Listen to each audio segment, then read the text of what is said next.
आम्हा घरी धन शब्दांची रत्ने. महाराष्ट्रातल्या संतांनी जगद्गुरु तुका अवतार नाम याचा असं खुद्द ज्ञानदेवांना बोलावं लागलं. ज्यांची योग्यता ही अशी स्वयंस्फूर्त होती. जीवनाचा प्रत्येक अनुभव, जीवनाचा प्रत्येक अंग आणि प्रत्यंग अनुभवणारा हा महात्मा साधू विश्ववंदनीय आणि जगद्गुरू ठरला. त्याच्या पाठीमागं ही सगळी संघर्षाची लढाई आहे. ही मित्र हो आपल्याला विसरून जमणार नाही.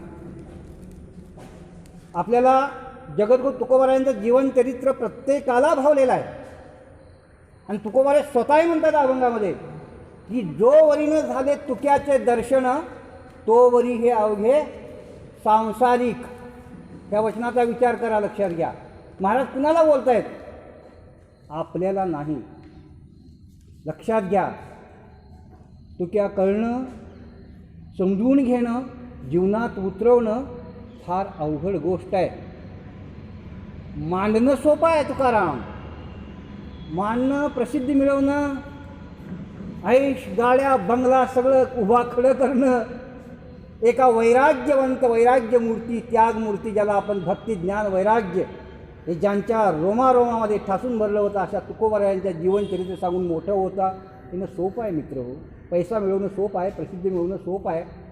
पण महाराज जे म्हणत आहेत, जो वरीनं झाले तुक्याचे दर्शन तो वरी, तो किती जरी मोठा प्रसिद्धीला प्राप्त झाला असला, सत्ता मिळवली असली, धनिक जरी तो झाला असला, तरी तो तुकोबारायांच्या अनुभवाच्या पातळीवरती कोणी सांसारिक म्हणजे प्रपंच करणारा. महाभारतातला शब्द आहे बघा. आता काय प्रपंच?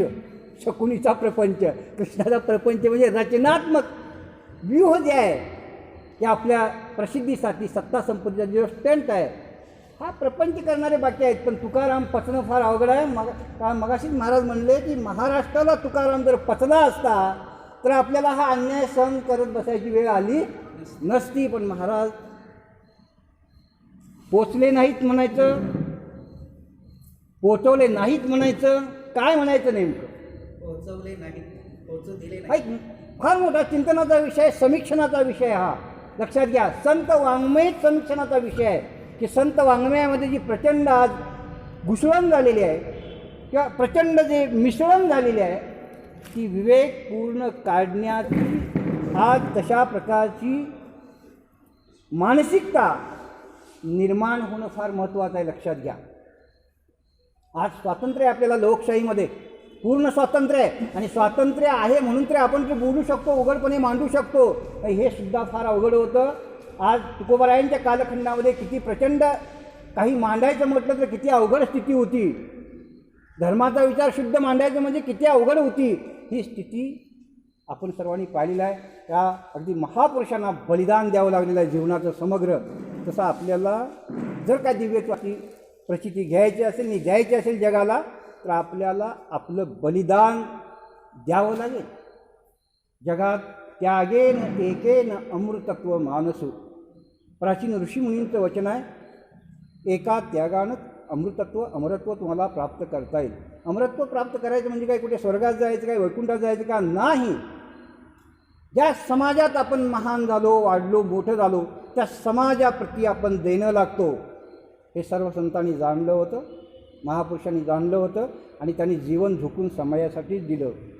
तसं आपण संतांच्या ऋणातून उत्तीर्ण होण्यासाठी, उतराई होण्यासाठी आपल्याला जर आपण हे ऋण घेतलेलं, आज आपण जे आपल्याला चित्ताला स्थैर्य प्राप्त आहे, शांती प्राप्त आहे, बोध प्राप्त आहे, आनंद प्राप्त आहे, केवळ संत वाङ्मयामुळं. एकमेव तुम्हाला जगण्याचा आधार संत वाङ्मय आहे. लक्षात घ्या, हे कुणालाही नाकारता येणार नाही. नाही तो आज तुम्ही कुठल्या धर्ममार्तंडाच्या कोंडाळ्यात पडला असता, कर्मकांडामध्ये ऋतून चिखलात बसला असता, ही कुणीही कल्पना करू शकत नाही. लक्षात घ्या, आज खरं बंड कुणी केलं असेल? या भारतात बंड झालेले आहेत. लक्षात घ्या, वैचारिक क्रांत्या झालेल्या आहेत. समतेसाठी महावीरांची क्रांती आहे, भगवान बुद्धांची क्रांती आहे आणि त्यांच्यानंतर तुकारामांची क्रांती. लक्षात घ्या. आणि म्हणून महाराज स्वतः म्हणतायत, सत्य असत्याशी मन केले ग्वाही, मानिले नाही बहुमता. बहुमत त्या कालखंडामध्ये महाराजांच्या विरोधात होतं, पण सत्य आणि असत्य काय आहे याचा विवेकपूर्ण निर्णय चित्तात बिंबवून महाराज त्या भूमिकेवरती ठाम राहिले होते. आणि म्हणून म्हणते मी बहुमताला मानणार नाही, सत्य मला चांगलं कळतं. जसं सत्याचा साक्षात्कार अंतःकरणात ज्यावेळी आपल्या होतो ठाम, न्यायाचा साक्षात्कार होतो, त्यावेळी आपण खऱ्या अर्थानं लढायला सुरुवात करतो. ती पार्श्वभूमी सगळ्यांच्या मुलाखतीतून मला सुंदर ऐकायला मिळाली. म्हणून म्हटलं सत्य हे सगळ्यांच्यामध्ये जागृत आहे. कुणाच्या कुठल्या कालखंडात ते अभिव्यक्त होईल हे सांगता येत नाही. आज आपण सुद्धा जे जमलेलं एका सर्वोच्च ध्येयानं जमलेलो आहोत.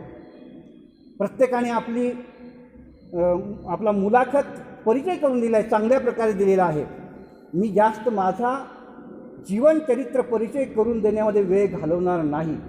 जे आज विद्यमान वर्तमानात जे आपल्याला करणं कर्तव्य आहे त्याविषयी मी जास्त भर देणार आहे.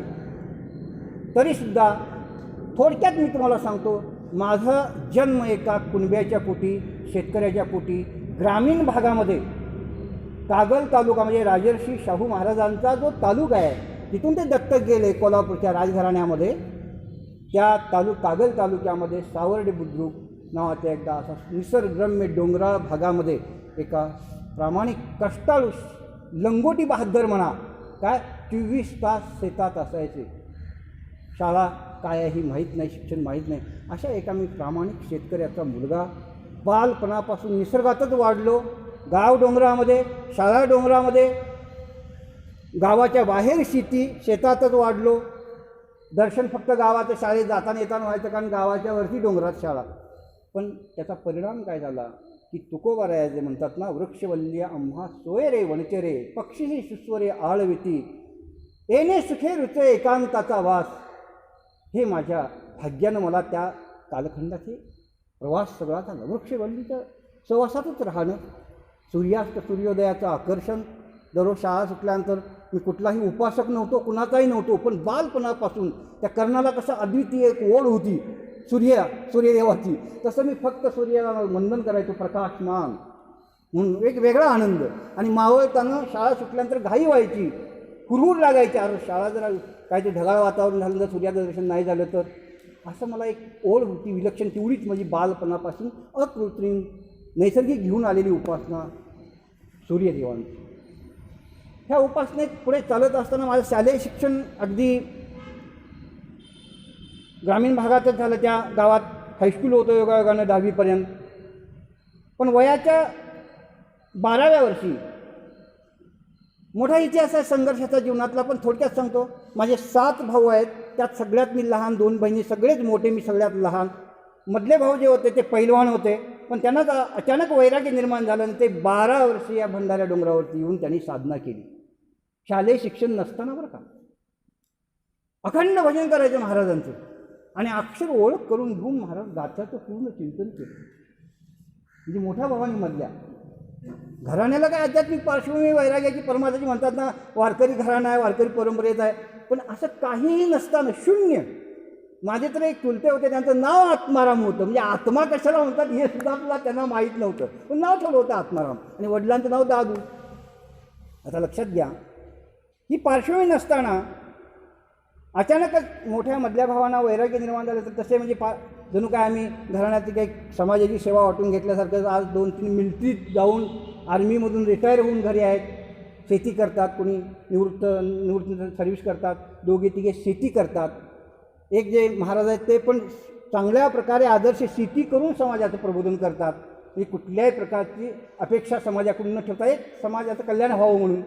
आणि त्यांची कीर्तनं ऐकण्याचा योग मला बालपणी आला वयाच्या 11-12व्या वर्षी. त्यावेळी 6वीत होतो मला वाटतं. गावकऱ्यांनी, आता ते मी लहानच होतो, घरातले आई वडील मुलासाठी खूप रडायचे. मोठ्या भावासाठी त्या पैलवानमध्ये अचानक घेऊन गेला. बाळ माझा कधी भेटेल, आई रडायची, वडील भेटायची. मी काय आता 11 वर्षी म्हणजे अनभिज्ञाचा असतो, अजाणत असतो, पण मी त्यांचं ते दुःख पाहायचो वगैरे. आणि मग ज्यावेळी त्यांना गावकऱ्यांनी सन्मानानं आणलं की कार्यक्रम ठेवू म्हणले आपण महाराजांचा, त्याने शोध घेतला. 12 वर्षे शोधत होते भावांना कुठे आहेत काय. मग त्यांचा शोध लागला. मिलिटरीतले भाऊ जाता येता पाहायचे, इकडं वारीत पाहायचे कुठे दिसतो का माझा भाऊ वगैरे. मग त्यांना कुठून शोध लागल्यानंतर ते भंडारा डोंगरावरती गेले, गुफेत शोध घेतला. आणि मग त्या मिलिटरीतल्या भावाने त्यांना गावी आणलं. गावकऱ्यांनी कार्यक्रम आयोजित केला कीर्तनाचा सुंदर. मला ते आठवते, गावातलं ते एक मध्यवर्ती आमची शाळा भरत होती, नारोबाचा देऊळ म्हणायचे. मला विशेष म्हणजे प्रेम म्हणजे भजनाचं अकृत्रिमपणे सांगितलं ना, मला कुणी न शिकवलं तरीसुद्धा मी खूप गायचो नारायण ह्या शब्दाने. जसं नारद मुनी तुम्ही म्हणता की कीर्तनाची परंपरा काही दिसत नाही, पण फक्त नामसंकीर्तन नारदाचं तेवढं आहे. तसं माझं एक प्रेम होतं विलक्षण अस्तित्वावरती. एक कोणीतरी आहे या विश्वाचं अस्तित्व, आणि त्याचा साक्षात्कार जोपर्यंत आपल्याला होत नाही, पूर्ण दर्शन होत नाही, तोपर्यंत आपल्या जीवनाला काय अर्थ नाही. हे कधी उमगलं? ज्यावेळी महाराजांच्या अभंगावरती मी भाष्य कीर्तन ऐकलं मोठ्या महाराजांच्याकडून. तर क्षणाक्षणाची करावा विचार तरावया पार भवसिंधू, नासिवंत देह जाणार सकळ, आयुष्य खातो काळ सावधान. या अभंगावरती ऐकलं, आपुला तो एक देव करून घ्यावा, तेने विन जीवा सुख नोहे, येरती माईके दुःखाची जनती, नाही आधी अंती अवसान. याला आधी नाही आणि अंत नाही. खरोखर त्या कालखंडामध्ये मला भावावं, तर मला असं आश्चर्य वाटतंय. ते इतकं कीर्तन भावलं की पूर्ण आजही मी डोळे मिटल्यानंतर मला ते पूर्ण कीर्तन शब्द भावांचे आठवतात. तेच माझं परिवर्तन, तीच माझी दीक्षा. बाकी या जगाच्या कुठल्या दीक्षाने भिक्षा मी काही मानत नाही. ज्या क्षणी तुमच्या अंतःकरणात वैचारिक परिवर्तन होतं आणि तुम्ही दिव्यत्वाकडे वाटचाल होती, त्या अर्थानं खरी तुमची दीक्षा. बाकी हे सगळं ढोंग आणि बाजार आहे सगळा, बरं का. मी विचार केला की नाही, मला तुकाराम अनुभवला पाहिजे. महाराजांची कृपा संपादन केल्याशिवाय हे मला अनुभवता येणं शक्य नाही. काय कारण नंतर त्यात प्रमाणे म्हटली जायची कीर्तनामध्ये, काय सांगू आता संतांचे उपकार, किंवा तुम्ही संत माई बाप कृपावंत, कायमी पतित कीर्तिवाणू. हे सगळं ज्यावेळी येतं का, कारण वारकरी कीर्तन हे फार सुंदर आहे तसं पाहायला गेलं तर.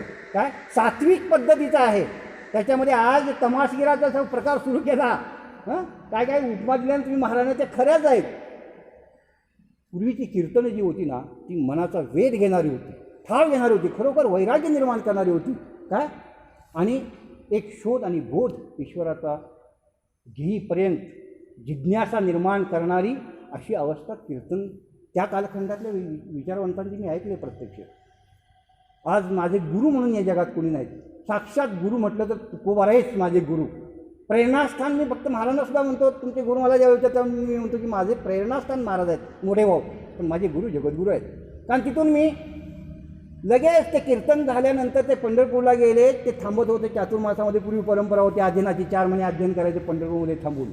पण मी शाळा सोडून घरी न सांगता एकटाच मित्रांना सांगून परीक्षेसाठी जे पैसे जमा केले होते फी देण्यासाठी, ते पैसे संग्रही माझ्या होते. शाळेत फी भरली नाही, शोध घेतला पंढरपूरला कुठून एस टी जाती त्या तालुक्यातून. तिथं गेलो, एकटाच पंढरपूरमध्ये गेलो. भीत महाराज दादांना भेटलो. दादा म्हणे तुम्ही त्यांना काय होईल, मला स्वीकारतील का रागवतील, त्या भूमिकेत जाऊन रडलो, मिठीत घेतलं त्याने. काही चिंता करू नको, मला आलायच तर थांब. पंढरपुरामध्ये 1 वर्ष तो कालखंड जो होता ना, मला वाटते हा बघा तुम्ही, माझा जन्म 64चा आहे, त्याच्यानंतर माझ्या 6वीतला कालखंड आहे. त्या कालखंडात जे पंढरपूर होतं ते इतकं शांत, पवित्र, वाळवंट, नदी शुद्ध भरून निघालेली. त्या नदीत मी पोहायच्या दिवसा 1 वर्ष असा आनंद घेतला ना, आज काहीही राहिलं नाही. तुम्ही पाहताय काय, काही राहिलं नाही. आत्ता कुठे हे सामाजिक चळवळी निर्माण झाल्या. ॲडव्होकेट मला वाटते ते कोणतरी जैनांचे आहेत, त्यांनी याचिका दाखल केली आणि म्हणले हटाव प्रदूषण सगळं, कीर्तन प्रवचनसुद्धा हटाव आणि त्यांना जागा दुसरीकडे द्या म्हणले. काय ते सगळं हे करून टाकलं वाळवंट. जिथे तुकोबाराय म्हणत होते, तुका म्हणे वाळवंट भरवे नीट उत्तम, त्या वाळवंटाची काय दशा करून टाकली. हे कशाचा परिणाम आहे? हे मंथन आहे. आपण कुठल्या काय सांगतो जगाला, काय परिवर्तन करतो, काय भूमी आपण ठेवली. आज संतांच्या कालखंडामध्ये जो पंढरपुराला आनंद होता तो आज आहे का? आज दिवा आळंदीमध्ये आहे का? आपण व्यापार केला, बजबजपुरी धंदा केला संत वाङ्मयावरती, या भक्तीच्या नावावरती, आणि त्याचा परिणाम म्हणून पाटील हे सगळं आपण विद्वांस अनुभवतो. तुम्हाला सांगतो, खरी यांच्या जिज्ञासा, प्रेम, त्याग, वैराग्य, निष्ठा, वारसा जतन करावी, संस्कृती जतन करावी आणि पुढच्या पिढीला द्यावी, असं जर या कीर्तनकारांना प्रवचनकारांना वाटलं असतं तर ही डोळ्यांना आज जे विदारक दर्शन आपल्याला पाहायला मिळतात, पंढरपूर, देहू, आळंदी परिसर सगळा विध्वंसाकडे चाललेला हा अमूल्य वारसा.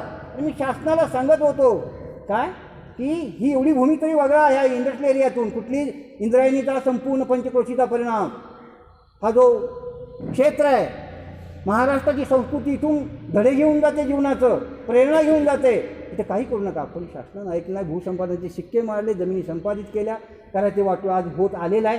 त्यातून सुद्धा कसं त्या काय म्हणतात की वाळवंटामध्ये ओयाची हिरवळ, तशी मी हिरवळ त्या डोंगराची ठेवण्याचा प्रयत्न केला या वाळवंटात. वाळवंट झालेलंच आहे, तरीसुद्धा हे जर परत वाळवंट संपुष्टात आणायचं म्हणेल पाटील, तर आपण तुकाराम माझ्यामधलं अजून जागृत आहे. झालेलं वाळवंट ओयाशीच करून द्यायचं काम मी करू शकतो. कारण जर आज तिन्ही डोंगर प्रचंड संघर्षानं झुंज देऊन, एकाची झुंज, काय वृत्तपत्रात सुद्धा लिहावं लागलं, समीक्षण करावं लागलं, म्हणजे तुमचं महाराज एकाकी झुंज आहे सगळी. म्हटलं संप्रदाय विरोधात आहे. कारण लाखो लोक आज पंढरपूरला जात असताना त्यांच्या पुढे 6 महिने बसलो होतो, एकही दिंडी महाराज आली नाही किंवा कोणी महाराज आला नाही की महाराज तुमचं देह सत्य आहे, महाराज इथं मी आबादित राहिली पाहिजे, वारसा पुढे गेला पाहिजे, एक म्हणाले. कारण का हे सगळे लबाड आहेत, माझ्या पुढं कोणीही येऊ शकत नाहीत. काय महाराज खरं आहे की नाही? लबाड ढोंगी आहे. माझा स्पष्ट आरोप आहे, अरे तुम्ही ज्ञानोबा तुकोबांचं नाव घेताना त्यांच्या आज तुम्ही वारसा इंद्रायणी पवित्र ठेवू शकत नाही, तुम्ही तपोभूमी पवित्र ठेवू शकत नाही, प्रेरणास्थानं ठेवू शकत नाही. मग तुम्ही करता का? काय करता? तुमच्या त्यागाला काय अर्थ आहे? काय तुम्ही समाजासाठी जीवन अर्पित केलं? ते ढोंग आहे सगळं. जाऊ द्या, तो विषय मी वेगळीकडे निघालेलो आहे. थोडक्यात 12व्या वर्षी प्रेरणा मिळाल्यानंतर बघा पुढे आईच्या इच्छेसाठी मला कॉलेज शिकावं लागलं. कॉलेजमध्ये ॲडमिशन घेतलं, सायन्स शाखेचा विद्यार्थी. फार इंटरेस्ट होता मला या संपूर्ण सृष्टीच्या प्रकृतीचा फार अभ्यास. सायन्स म्हणजे प्रकृतीच थोडक्यात, प्रकृती म्हणजे सायन्स, सगळे विश्लेषण, चिकित्सा. त्यामुळं सायन्स शाखेचा विद्यार्थी असताना कॉलेज सोडून मी वयाच्या मला वाटते 83-84ला 10वी झाली. 85ला सरळ विरक्त होऊन भगवान बुद्धासारखं जरी निघालो कॉलेजमधून. पण निघण्याच्या अगोदर ते कॉलेज भोगावती परिसरामध्ये, तुम्ही भोगावती नाव ऐकून असाल, कोल्हापूर जिल्ह्यामध्ये सुजलाम सुफलाम प्रांत आहे अगदी. ते भोगावती कॉलेज, अगदी श्रीमंताची मुलं हायफाय गाड्या घेऊन यायचे. मी एका शेतकऱ्याचा गरीबाचा मुलगा कमवा शिका योजनेतून कॉलेजमध्ये शिकायचो. कारण मला जी आईची इच्छा पूर्ण करण्यासाठी एक ॲडमिशन घेतलं होतं, बाकी काही नाही. आई नाराज होऊ नये, कारण शेवटी कसं आहे, आईचं नातं मुलाशी असणारं जे प्रेम आहे ते वेगळंच आहे, लक्षात घ्या. रडत बसायची. बरं ती त्या आईला मी स्पष्ट म्हणता, आई एक तर म्हणलं की तत्व साक्षात्कारी म्हटलं महान संत बनेन, नाही एक तर म्हटलं आर्मीत जाऊन म्हटलं काहीतरी क्रांती करेल. काय आर्मीत म्हणजे मिलिटरीत, कारण ते घरात वारसा असतो तर प्रेरणा असते. भाऊ दोघं तिघे मिलिटरीत म्हटलं तर त्या कथा ऐकून आपल्यालाही वाटायचं आपण मी मिलिटरीत जाऊन काहीतरी करावं आदमी ते पराक्रम. आणि दुसरं महाराजांच्यामुळं, मोठ्या भावांच्यामुळं हा संत विचाराचा म्हणजे तुकोबारायांचा प्रभाव जो मायावरती पडला, ते एक द्वंद्व निर्माण झालं मनामध्ये.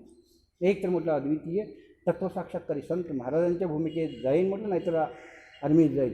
आई म्हणायची, रडून मला म्हणायची, बाळ तू संत साधूही होऊ नको आणि मिलिटरीतसुद्धा जाऊ नको, कारण तुझे तिघे भाऊ मिलिटरीत आहेत आणि एक महाराज आहेत, संत आहेत, बाळ झाले, तू शिक, खूप तुला संधी आहे शिकायची.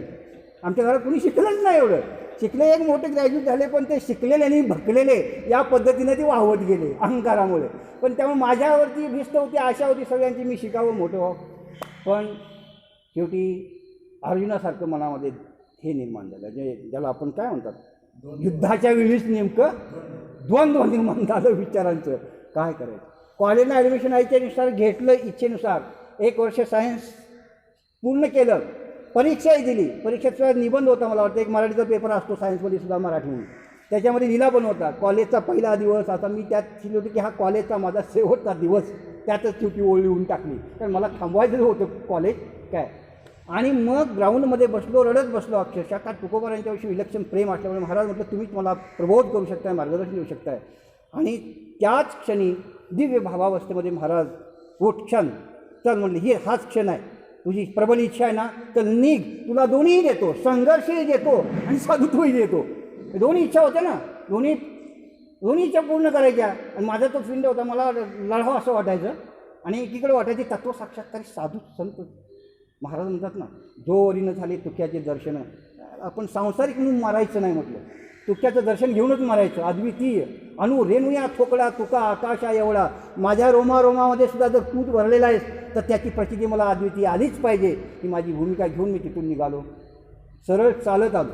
विरक्त होते. कॉलेजचाच ड्रेस अंगात होता, पॅन्ट शर्ट आणि केस बिटल्स ज्याला म्हणतात, त्या कालखंडामध्ये बिटल्स केस तसेच. आज ही तेच केस आहेत बिटल्सचे. मी साधूचा हा जो कपडा माझ्या अंगावरती आहे हा माझ्या आवडीनं मी स्वीकारलेला आहे. ही काय दीक्षा नव्हे, भिक्षा नव्हे, काहीच नव्हे.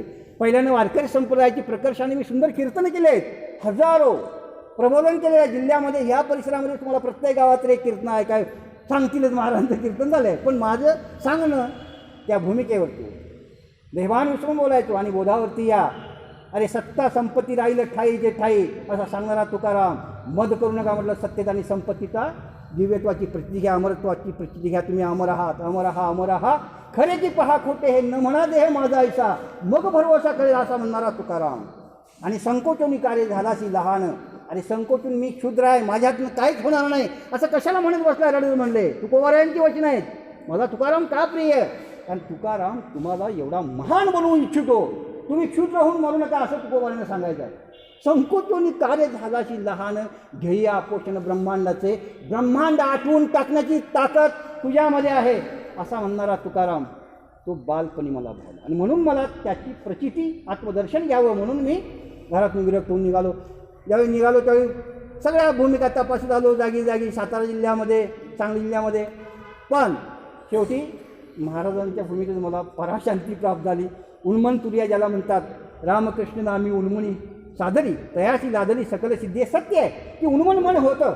मी सांगत असतो की 3 दशकच आपण डोळ्यात पडलेलं आहे. थोडं अध्यात्मही सांगणं आवश्यक आहे, कारण लोकांच्या मनातला भ्रम गेला पाहिजे, कल्पना केली पाहिजे. नुसतंच आपण वरवर तरंगत आहोत.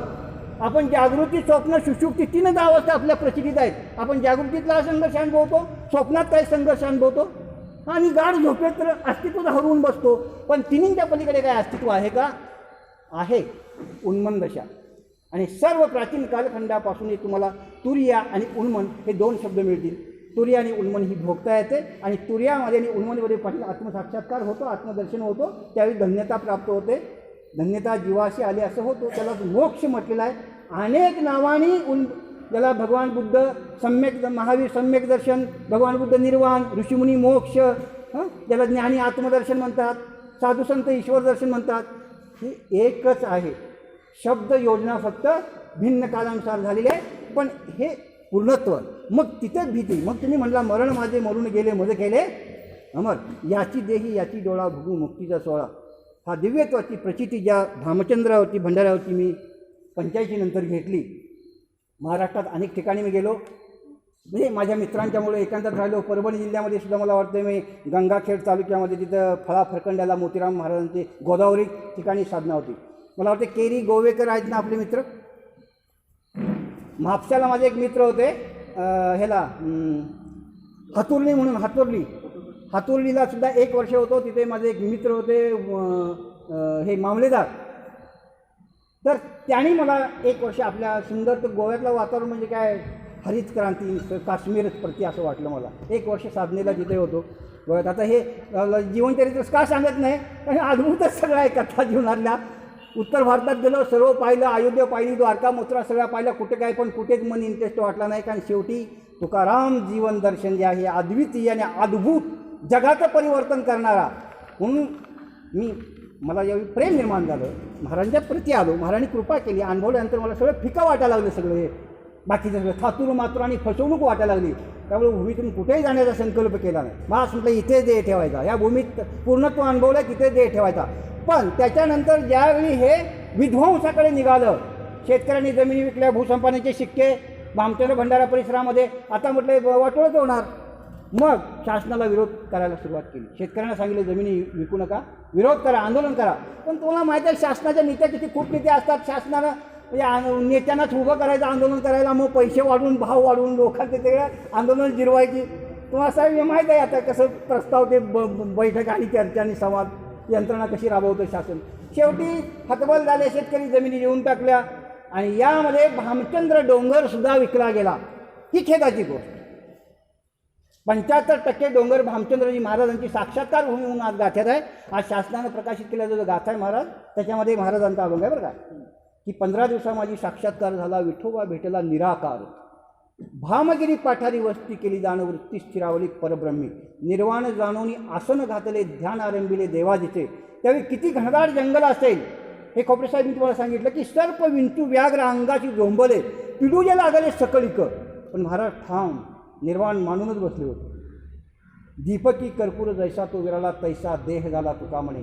आजही तुम्हाला तिथं 350 वर्षापूर्वी प्रिय कान्होबा बंधूनी तुकोबारा यांच्या कोरलेली मूर्ती ह्या अभंगाप्रमाणे पाहायला मिळेल. एवढा मोठा वारसा, नैसर्गिक गुफा आहेत, लेण्या आहेत, एवढा मोठा प्राचीन वारसा. 75% हा खाजगी असणारा डोंगर. आज शेतकऱ्याने कधीही शेती केली नाही, पण डोंगराचा मी तर खोपडेसाहेब शासनाचे सगळे विभाग ऐकले, भ्रष्टाचाराशिवाय मला काही दिसलं नाही. अहो जिथे डोंगर आहे तिथं शेती झोन दाखवायचा, जिथे शेती आहे तिथे डोंगर झोन दाखवायचा. आपल्या स्वतःच्या तोडफोडीसाठी सोयीसाठी यांनी सगळी कागदपत्र रंगवली. आज डोंगर असताना तिथं शेती झोन दाखवायची काय गरज आहे? काय शेती केलीच नाही. कधी भंडाऱ्यावरती शेती केलेली तुम्हाला दिसली का? पण शेती झोन दिसेल तुम्हाला. भामचंद्रावरती शेती कधी केली का? पण शेती झोन दिसेल. शेतीच्या नावाखाली डोंगर विकला गेला, बड्या झेंडाने राजकीय घेतला. त्यात राजकीय लोकांनी भामचंद्र डोंगराचा जो 75% भाग आहे हा कशासाठी घेतला?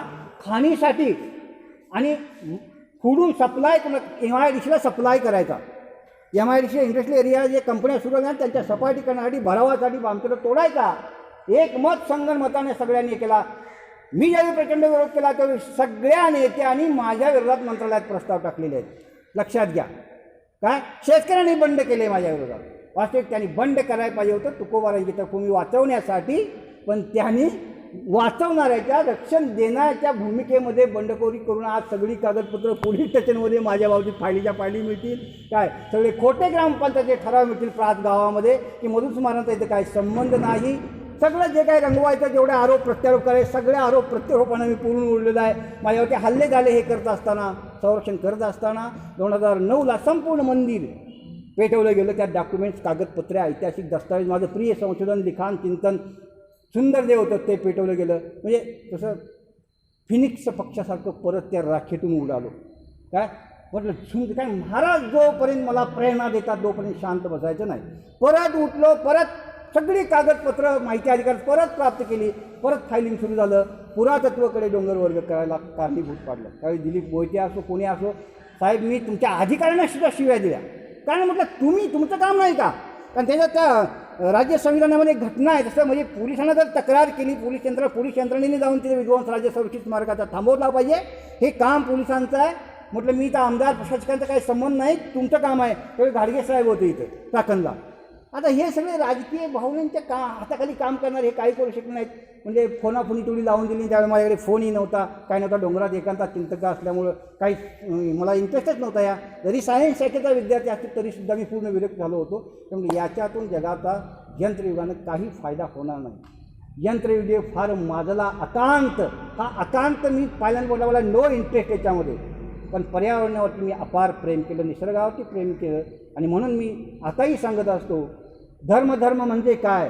तुम्हाला जीवन देणारा कुठला धर्म नसेल तर हा प्रकृती धर्म आहे, निसर्ग धर्म आहे. याला जर तुम्ही वाचवलं, या प्रकृतीला निसर्गाला वाचलं तर तुम्ही वाचाल. हे बाकी माझा अटल सिद्धांत आहे. माझा म्हणण्यापेक्षा माझ्या रोमारोमामध्ये असणाऱ्या तुकोबारायांचा अटल सिद्धांत आहे. खरे तुमचे आप्त जीवलग सोयरे कोण असतील तर वृक्ष वल्ली आम्हा सोयरे वनचरे, पक्षीही सुस्वरे आळविती येणे सुखे रुचे एकांताचा. अरे तिथूनच आपण बाहेर विकसित होऊन उत्क्रांतवादाच्या टप्प्यावरती आलो आहे आणि त्याला सुरुंग लावत निघाल्या, डोंगर दऱ्या संपुटीत आणल्या, नद्या प्रदूषित केल्या. हे काय तुमचं जीवन आहे? तुम्हाला एवढं समजू नये. आज एवढं विकसित, आज विश्व विकसित झालेलं आहे. तुम्ही चंद्रावर मंगळावर निघालेला आहात, पण तुम्हाला सृष्टी सांभाळता येत नाही, पृथ्वी सांभाळता येत नाही, निसर्ग सांभाळता येत नाही. हे किती महत्त्व आश्चर्य आहे. हे कळतं तुम्हाला. महाराजांची मी जास्त बोलणं उचित होणार नाही, मला पुष्कळ काही सांगायचं आहे. पण मला एवढंच सांगायचं आहे की उल्हास पाटलांची काम हातात घेतलेलं आहे ते फारच मोठं आहे. वेळोवेळी मला वेळ मिळेल त्यावेळी त्यांच्याशी समीक्षण चिंतनाचा अभंगासाठी करेल. कुठला महाराजांचा कुठला नाही, कारण मी रोमारोमात महाराज अनुभवलेला आहे, संत वाङ्मय अनुभवलेला आहे. लगेच अभंग वाचला की कळतं की महाराजांचा अभंग हा थातुरमातुर अभंग आहे. तसे कारण रचना करून प्रचंड घुसडलेला अभंग आहे. हेही सत्य आहे महाराजांच्या अभंगात. आता वैकुंठ गमनाचे अभंग, अरे महाराजांना आवडच नव्हती वैकुंठाला जाण्याची. नको वैकुंठीचा वास असे तया सुखा नाश, अद्भुत हा रसकथा काळी नामाचा म्हणणारा महात्मा. तो म्हणाल का म्हणजे विमान स्वीकारेल का विमानी? वैराग्यवंत महात्मा, वैराग्याची मूर्ती, तो स्वीकारेल का त्या सगळं भगवंताचा ऐश्वर? गरुड विमान आणि वैकुंठ. मला म्हणले नको वैकुंठीचा वास. तुझ्या नामाचा महिमा तुझं कळे मेघश्यामा म्हणून आम्हा जन्म गोड यासाठी म्हणणार नाही. हा जन्म गोड आहे तुम्हाला सांगतो. तुम्ही कल्पना सोडून द्या पुनर्जन्माच्या. मी सत्य सांगतो, पुनर्जन्म नाही. आपल्याला पुनर्जन्म नव्हता, पूर्वी नव्हता, पुढे नसणार आहे. प्रत्येक महापुरुष थोडंफार समाजाला दिशा देण्यासाठी थोडं तर निघून एकदम तुम्हाला दिलं की तुम्हाला मान्यता तुम्ही देत नाही. समाज असाच विकसित उत्क्रांत होत निघालेला आहे. धर्माच्या बाबतीत एवढ्या ह्या गूढ कल्पनाच्या निर्माण गूढ काहीच नाही आहे. तत्व साक्षात्कारामध्ये हे कळतं. महापुरुष स्पष्ट सांगतात काय, फक्त मौन भगवान होता तिथे मौन धारण केलं. सम्यक दर्शन हे सत्य आहे, मुक्ती सत्य आहे. पण जन्माबाबत एक तरी महापुरुष आला का कोणी परत सांगायला? महाराज काय येऊ नये, मी ज्यावेळी आकांत जीवाच्या आकांतानं इथं लढतोय महाराज तुमच्या तपोभूमीसाठी, तुमचा मी शिष्य म्हणून, तुमच्या कृपांकित म्हणून मला एकदा तर तुम्ही दर्शन दिलं पाहिजे होतं. तुमच्या कार्यासाठी म्हणून. मी दुसऱ्याचं कार्य करत असतो तर ठीक आहे, येऊ नका देऊ नका. पण मला कोणी येणार नाही, तुकाराम येणार नाही, बुद्ध येणार नाही, महावीर येणार नाही, रामकृष्णांनी कोणी येणार नाही. कारण नाहीच आहे पुढे काय. जे जन्म घेतले त्यांनी कर्तृत्वानं महान झाल्याने देवत्वाला बहाल केलेलं हे सगळं आपण आपल्या भोगासाठी त्यांना बहाल करून त्यांच्या मूर्त्या मंदिरं बसून पोटं भरायचं काम आहे, बाकी काही नाही. अद्वितीय चरित्र ज्यांनी समाजाला दिलं ते कर्तृत्वानं मोठे झाले आहेत. तुम्ही कर्तृत्वानं मोठे व्हा, हाच तुम्हाला संदेश आहे. कर्तृत्वानं मोठे व्हा. कुठं पुनर्जन्म आणि पूर्वजन्मावरती विसंबून राहू नका. वर्तमान अत्यंत महत्त्वाचं आहे. खोपडे साहेबांची विनंती आहे की त्यांना खरोखर आपल्यासाठी त्यांनी तिष्ठत बसलेले आहेत आपल्यासाठी. आता वयाची मर्यादा आहे. इथं काही तरुण आहेत, 2-3 मध्यमवर्गीय आहेत आणि काही 60 ओलांडलेले आहेत. 60च्या पुढे म्हण आहे की 60 आणि बुद्धी नाटी, पण खरी 60 नंतरच आता नाट लागलेला आहे बुद्धीनाथ तुकोबा यांच्या चिंतनाचा. हे मला ऐकून काय खरं आहे नाही, 60नी बुद्धी नाटी म्हणतात की 60 नंतर आज चिंतन हातात घेतलेलं आहे. महाराज कुणाला प्रेरणा देतील म्हणून मी मगाशीच पहिल्यांदा म्हटलं, काय जाणे कोणा घडे उपासना, कोण या वचना प्रतिपाळी. काय जाणे तुकोबा म्हणतात कुणाला उपासना घडेल याची, माझ्या या विचारांची, या उत्क्रांतीची, पुढे नेणाऱ्याची, तर ती आज सर्वांना तुम्हाला मिळालेली आहे. उपासना घडत आहे काय म्हणून हे भाग्यवान समजा तुम्ही स्वतःला. तुका म्हणे भाग्य या नावे म्हणजे संसारी जन्मी याचं लागे, यासाठी जन्माला आलेलं आहे असं आपण समजायचं. एवढं हे इथून पुढे ठेवा. कमीत कमी तुम्हाला कधी आपल्या प्रपंचाचा व्याप कसा करता येईल आणि ह्या चळवळीसाठी योगदान कसा देता येईल हे तुम्ही पहा. पुढला मुद्दा एक महत्त्वाचा आहे की आज स्मारकाचा प्रश्न म्हणजे हा मुद्दा आणला मला वाटतं प्रकाश जौंदाळ यांनी. तो सांगणं कर्मप्राप्त आहे. सुनील जौंदाळ. त्यावेळी प्रकाश जौंदाळ नाव ऐकलं त्यावेळी मी ह्या सगळ्यांना कुळून प्यालेलं आहे. हे वारकरी महामंडळाचे अध्यक्षने विध्यक्ष सगळे काही कुणी केले नाही. लक्षात घ्या, अध्यक्ष असताना काय केलं नाही काय नाही. त्यामुळं मी सरळ माझी काळजी आहे. वीट येऊनी टाळली आयशा चोरांची संगती, जाऊनी बैसलो शांत कपाटी संतांच्या पंगती. पण माझी प्रतिज्ञा आहे, संतभूमी ही आम्हीच ठेवू मुक्त आणि स्वतंत्र, घोर संघर्ष करून तोडू शत्रूचे षडयंत्र.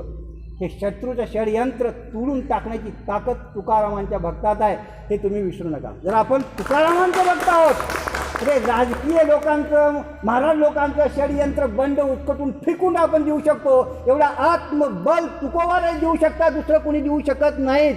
म्हणून तुकाराम ज्या दिवशी तुम्ही विस्मरणात घालवाल तर तुम्ही सुद्धा षंड बनाल.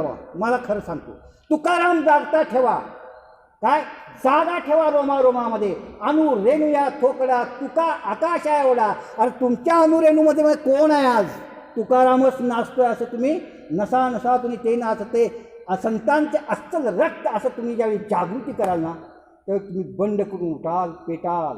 आणि ज्यावेळी तुम्हाला ह्या अन्याय झालेल्या संतभूमीमध्ये ज्यावेळी जाणीव होईल ना त्यावेळी बंडखोर होऊन तुम्ही लढाल. पण तुम्हाला जाणीव प्रकर्षण होऊया. बाबासाहेब हेच म्हणायचे ना, ज्यावेळी काय म्हणायचं त्यांचा विचार होता तो संघर्ष करा, पण अन्यायाची जाणीव ज्यावेळी होईल तोच अन्यायाचा प्रतिकार करू शकतो. तुम्हाला अन्यायाची जाणीव आहे का? आज सगळी भूमी बळकावलेली आहे. तुकोबारायांची तपोभूमी. आपण आज तिथं स्मारक करायला निघालेलं आहे. तुकाराम सृष्टी निर्माण करायला निघालेलं आहे. आज पहिल्यापासून तर मी विरोध केला की या तिन्ही डोंगरावरती कुठल्याही प्रकारचं मला बांधकाम नको आहे. कारण महाराज जे गेले होते ते साधनेसाठी गेले होते, एकांतात गेले होते. तो एकांताचा पहिला ठेवा. आज त्या मंदिराला सुद्धा विरोध आहे माझा. लक्षात घ्या, तुकोबारायांच्या आहे ना, तुम्ही वाटोळं केला. आज पिकनिक स्पॉट केला, तिथं दुकानं मांडली, बजबजपुरी केली. काय गरज होती? तुकाराम महाराज श्रीमंत होते, त्यांचे बघा चरित्र ते स्वतःच म्हणतायत.